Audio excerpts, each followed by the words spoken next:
कुछ इश्क किया कुछ काम किया, वो लोग बहुत खुशकिस्मत थे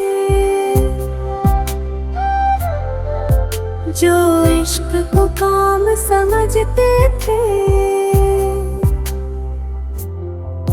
या काम से आशिकी करते थे। हम जीते जी मसरूफ रहे,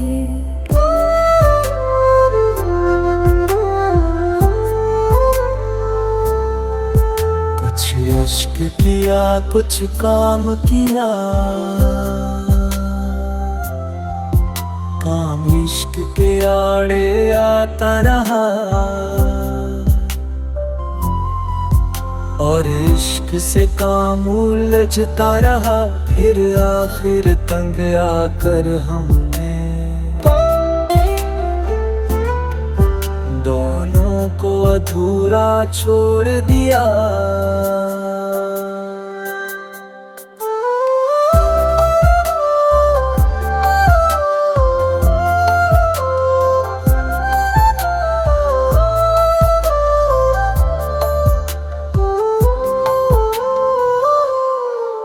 कुछ इश्क किया कुछ काम किया, वो लोग बहुत खुशकिस्मत थे जो इश्क को काम समझते थे।